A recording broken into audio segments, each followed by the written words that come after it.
بسم اللہ الرحمن الرحیم۔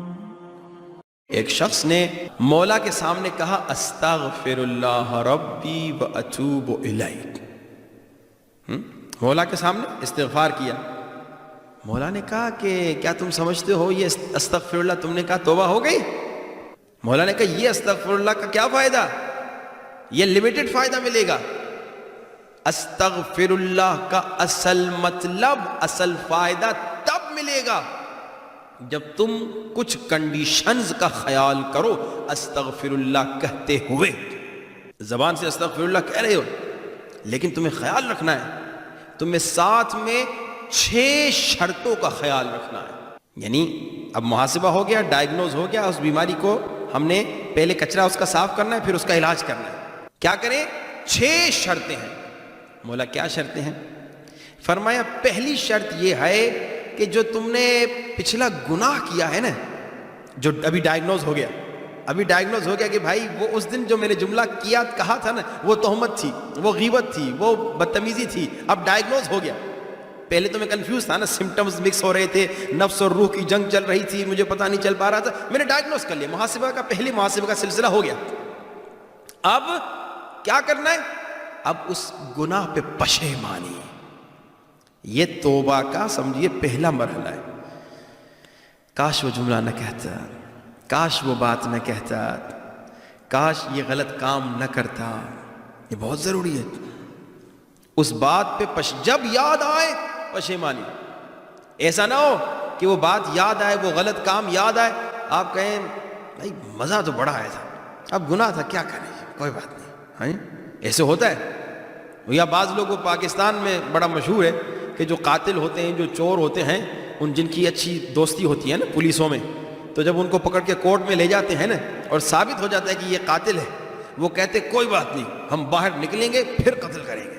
یعنی پشیمان نہیں ہے، اپنے اس غلط فعل پہ پشیمان نہیں ہے، بلکہ مزید ہے ہم کریں گے۔ اب اگر انسان توبہ کر رہا ہے تو اسے پشیمان ہونا ہے، ریگریٹفل، آئی ایم سوری، اور مسلسل ریگریٹفل۔ جب گناہ یاد آیا پشیمانی۔ میں آپ کو مثال دوں، مثال کے طور پہ آپ نے کسی دوست نے آپ کو آفر دی کہ بھائی یہاں پہ 20,000 یورو انویسٹ کرو، 3 مہینے میں تمہارے 20,000 یورو 80,000 یورو ہو جائیں گے۔ یعنی کسی نے ایسی کوئی آپ کو لالچ دی کہ یہاں 20,000 انویسٹ کرو، تو یہاں پہ 20,000 یورو انویسٹ کرو گے، 3 مہینے میں تمہارے پیسے ہو جائیں گے 80,000 یورو۔ اب لالچ تو ہوگی، آپ نے تھوڑی ریسرچ بھی کر لی، بہت ساروں نے انویسٹ بھی کیا ہوا تھا۔ اب آپ کیا کریں گے؟ انویسٹ کرنے جائیں گے۔ راستے میں 1-2 دوست آپ کو کہیں گے نہیں بھائی اس طرح انویسٹمنٹ میں نقصان ہوگا، وہ آپ کو بتائے گا یہ نہیں کرنا، میں نے پہلے وہاں انویسٹمنٹ اس طرح کی تھی، مجھے نقصان ہوا تھا۔ اب کیا ہوگا؟ آپ کہیں گے بھائی 50 تو کہہ رہے ہیں انویسٹ کرو، 3 کہہ رہے ہیں انویسٹ نہ کرو۔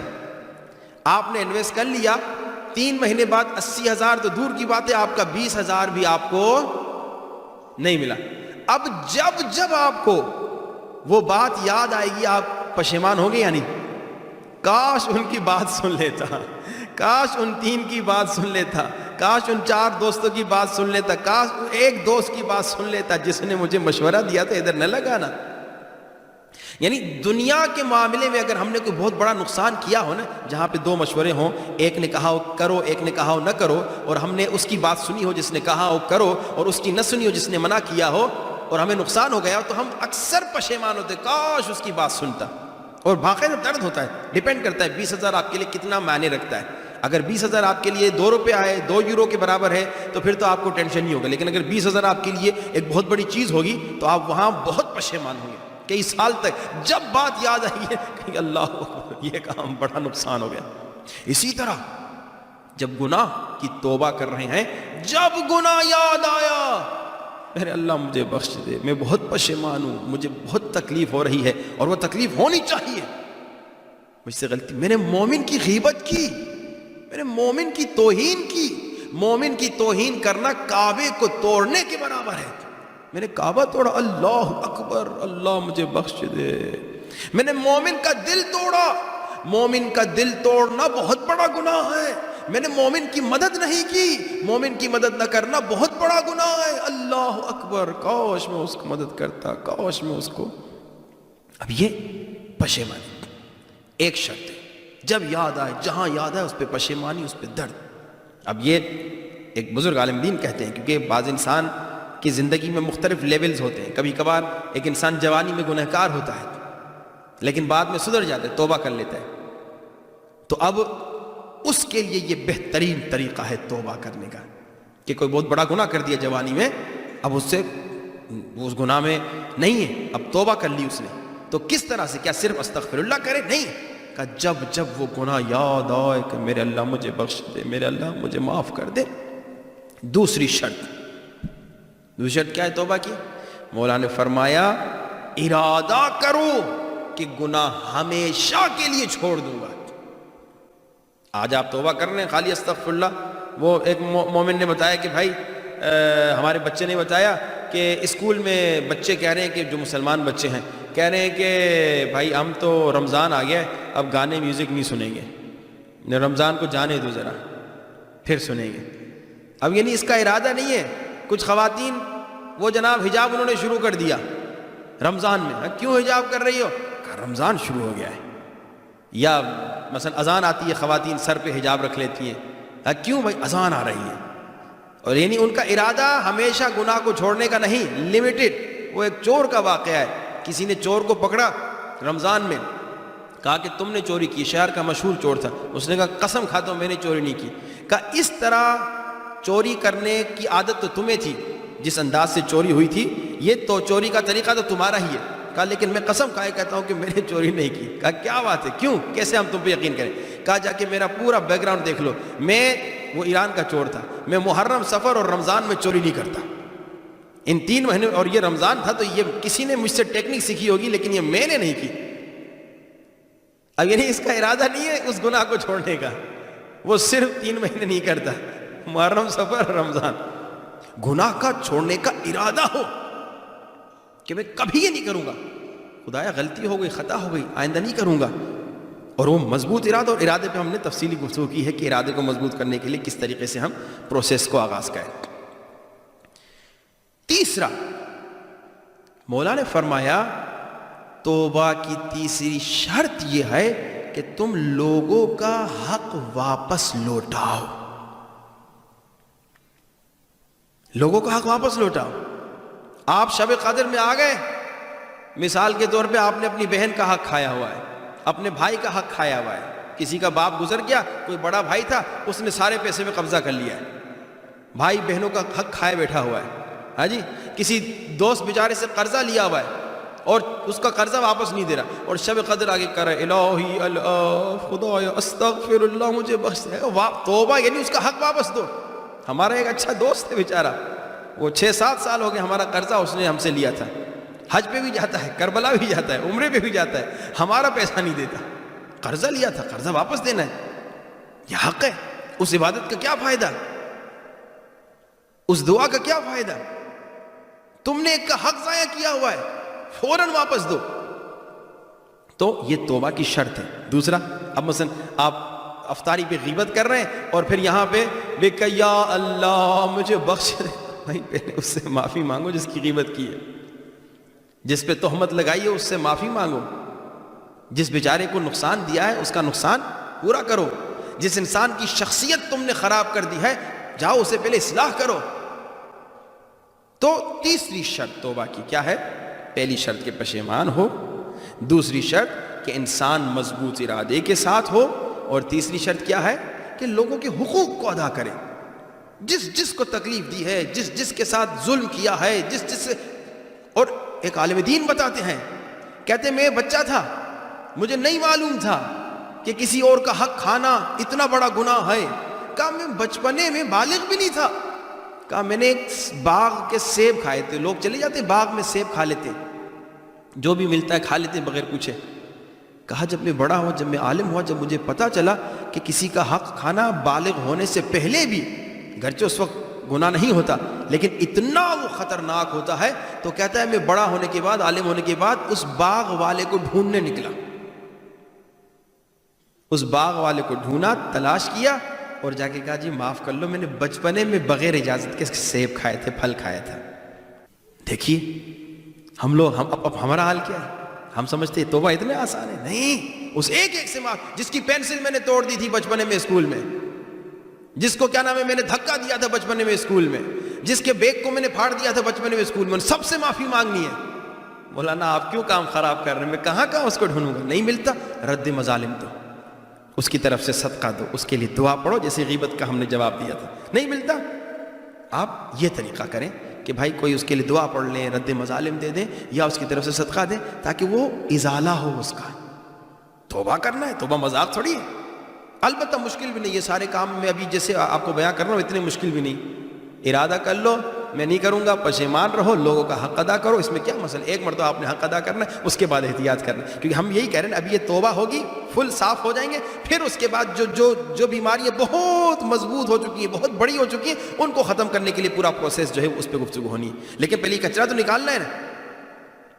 اب توبہ کرنی، اس میں بہت احتیاط کریں، بہت احتیاط کریں، کسی کا حق غلطی سے بھی نہ کھائیں، اور حق صرف پیسہ نہیں ہوتا۔ جب آپ غیبت کرتے ہیں وہ اس کا حق آپ کھا رہے ہیں، اس کی توہین کر رہے ہیں، اس کو تحقیر اور اس کو ذلیل کر رہے ہیں، اس کو قتل کر رہے ہیں۔ آپ کے امام بارگاہ میں کوئی قاتل ہوگا؟ آپ کسی ایسے مومن کو جانتے ہیں جو قاتل ہو؟ میرے خیال میں نہیں ہوگا، شریف لوگ ہیں، لیکن ہر وہ انسان جو غیبت کرتا ہے وہ قاتل ہے، اس نے اس کی شخصیت کا قتل کر دیا۔ میں اس آدمی کو نیک سمجھتا تھا، آپ نے اس کی غیبت کی، میرے سامنے وہ آدمی گنہگار ہو گیا، آپ نے اس کی شخصیت قتل کر دی۔ آپ نے اور اس انسان میں کیا فرق رہا؟ اس نے جان کا قتل کیا، آپ نے اس کی شخصیت کا قتل کر دیا۔ غیبت اتنا خطرناک ہے، یہ سارے قاتل ہیں جتنے غیبت کرتے ہیں، لوگ انہیں قاتل نہیں کہتے، لیکن اللہ کی نظر میں یقیناً قاتل ہوں گے، کیونکہ انہوں نے اس کی شخصیت کا قتل کر دیا۔ تو اب یہ تیسری شرط۔ چوتھی شرط فرمایا اب میں توبہ کر رہا ہوں، میں نے 30 سال نماز نہیں پڑھی، روزہ نہیں رکھا، حج واجب تھا حج میں نہیں گیا، 30 سال میں نے خمس نہیں دیا، اور شب قدر آگے کہہ رہا ہوں خدایا مجھے بخش دے۔ اللہ کہے گا وہ 30 سال کی نماز کا کیا ہوگا؟ وہ 30 سال کے روزوں کا کیا ہوگا؟ وہ جو حج واجب تھا نہیں کیا اس کا کیا ہوگا؟ نمازیں پڑھنی ہیں، روزے رکھنے ہیں، حج پہ جانا ہے۔ اچھا نماز روزے تو آپ جب تک زندہ ہیں کسی اور سے نہیں رکھوا سکتے، آپ نے خود ہی پڑھنی۔ البتہ حج یہ ہے کہ اگر آپ اتنے بیمار ہو چکے ہیں کہ اب آپ میں استطاعت بدن کے لحاظ سے نہیں، تو آپ کسی کو نائب بنا کے حج کے لیے بھیج سکتے، لیکن نماز روزہ نہیں ہو سکتا ایسے کہ بھائی میں زندہ ہوں، بولو یہ پیسے لو میری طرف سے نماز پڑھو۔ البتہ نماز روزے کے لیے آپ یہ کر سکتے ہیں کہ اپنے بچوں کے لیے وصیت کر لیں کہ جناب الگ سے پیسے رکھ جائیں، بیٹا یہ ہمارا جو ہے نماز، اور ماں بچوں پر بھی واجب ہے کہ جب کسی کا باپ یا ماں مرتی ہے تو وہ کیا کرے، سب سے پہلے، اس سے پہلے کہ وہ ورثہ آپس میں لڑیں کہ تقسیم کرے یہ میرا حصہ ہے، سب سے پہلے باپ کے قرضے دیکھے اگر ہیں یا ماں کے قرضے وہ ادا کرے، اس کی قضا نماز، اس کی قضا روزے یہ سب ادا کرے، پھر بعد میں جا کے ورثے پہ گفتگو کریں۔ اب جیسے جیسے آگے جاتے ہیں شرطیں مشکل ہوتی جاتی ہیں۔ کا 5ویں شرط کہا کہ آپ نے گناہ کے ذریعے سے اپنے بدن پہ کوئی 5 10 15 20 کلو گوشت بڑھایا۔ کیا مطلب؟ یعنی آپ حرام حلال مکس کرتے تھے، ٹھیک ہے نا، 15 20 سال آپ کا رزق مکس تھا، حلال حرام مکس تھا یا تھا ہی حرام۔ اب اس 15 20 سال میں آپ کا وزن ہو گیا ہے، پہلے آپ 60 کلو تھے، اب آپ 100 کلو ہو گئے۔ یہ 40 کلو جو ایکسٹرا بڑھا ہے نا اس حرام کے ذریعے سے، اس سب کو کم کرنا ہے۔ بہترین ڈائٹ ہے توبہ، بہترین ڈائٹ ہے۔ اگر حقیقت میں توبہ کرنی ہے صحیح بات، بھائی 40 آپ نے کلو وزن اپنے بدن پہ بڑھایا ہے حرام کے ذریعے سے، وہ کم کرنا ہے، اسے گلانا ہے۔ یہ بہت آسان کام نہیں ہے، بہت مشکل کام ہے۔ اور 6ٹھی شرط اور بھی مشکل، اور وہ کیا ہے؟ وہ یہ ہے کہ جتنے سال تم نے بدن کو حرام سے لگژری لائف دی ہے نا، یعنی حرام لذتیں دی ہیں، حرام مزے دی ہیں، اتنے سال اپنے بدن کو عبادت کی سختی چکھاؤ۔ مولانا صاحب پھر تو دیکھیے، ہم تو کہتے تھے عبادت سخت ہے، اب آپ نے بھی کہہ دیا۔ ہاں عبادت سخت ہے اس کے لیے جسے عبادت کا مزہ نہیں ملا۔ جو گنہگار انسان ہے اسے عبادت میں کیا مزہ آئے گا؟ عبادت میں مزہ تو اسے آئے گا، میں پھر بتاؤں، جم کی اکثر میں مثال دیتا ہوں، وہ جو ڈیلی جم جاتا ہے نا، اگر وہ ایک دن جم نہ جائے تو اسے مزہ نہیں آتا، کہتے ہیں آج ایک چیز کم ہے، اور وہاں جا کے وہ 50 100 150 کلو جتنی بھی اس کی طاقت ہوتی ہے وہ وزن اٹھاتے اور اسے اس میں مزہ آتا ہے۔ اچھا مجھے اور آپ کو کوئی جم لے جائے، ہم ایک دن جائیں گے 6 مہینے تک جو ہے نا اس کی ویسینٹی میں، اس کے ایریا میں نہیں جائیں گے، اور اگر وہ ہمیں پہلے دن ہی 20-30 کلو اٹھوا دے، وہ اللہ اکبر، ہمیں مزہ، اس کو مزہ آ رہا ہے، سمجھ رہے نا بھائی؟ اسی طرح عبادت میں بھی، کیونکہ اس نے اس کا مزہ چکھا ہوا ہے، اس کے بدن کو اس کی عادت ہو گئی ہے، اب اگر وہ کام نہ کرے تو اسے مزہ نہیں آتا۔ عبادت بھی اسی طرح ہے کہ عبادت کا جس نے مزہ چکھ لیا، میں نے کہا جسے عبادت کا مزہ آ گیا وہ سجدے سے سر نہیں اٹھاتا۔ کل جو میں نے آپ کو وہ حاجت کا ذکر جو نماز بتائی تھی 15 قل واللہ والی، جس میں رکوع میں 15 قل واللہ ہے، تو یہاں پہ چھٹی شرط کیا ہے؟ چھٹی شرط یہ ہے کہ اے انسان، اپنے بدن کو جتنے سال، 2 سال 3 سال 4 سال تم نے لگژری، حرام لذت دی ہے، تو تم اتنے سال، اتنا عرصہ اپنے بدن کو عبادت کی سختی چکھاؤ۔ مثلا گرم دنوں میں تم روزہ نہیں رکھتے تھے، فار ایگزامپل گرمی ہے میں روزہ نہیں رکھوں گا، اب پاکستان ہندوستان کی گرمی میں جا کے لمبے دنوں میں روزہ رکھو تاکہ تمہیں وہ احساس ہو، سمجھے نا؟ یہ عبادت کی سختی چکھاؤ۔ یہاں تک ہماری گفتگو پہنچی ہے بلند ترین صلوات۔ اب سنیے مولا کیا فرماتے ہیں۔ مولا فرماتے من استغفر بلسانہ، جس نے زبان سے کہا استغفر اللہ ربی و اتوب الیہ، ولم یندم بقلبہ، اور دل سے پشیمان نہیں ہوا، فقد استہزأ بنفسہ، اس شخص نے اپنا مذاق اڑایا ہے۔ وہ توبہ نہیں کر رہا، وہ ہر استغفر اللہ کہتے ہوئے اپنا مذاق اڑا رہا ہے۔ جیسے میں نے کہا استغفر اللہ، وہ خاتون کو دیکھ رہا ہے استغفر اللہ، یہ توبہ نہیں کر رہا، یہ ہر استغفر اللہ میں اپنا مذاق اڑا رہا ہے، اپنی توہین کر رہا ہے، خود کو ذلیل کر رہا ہے۔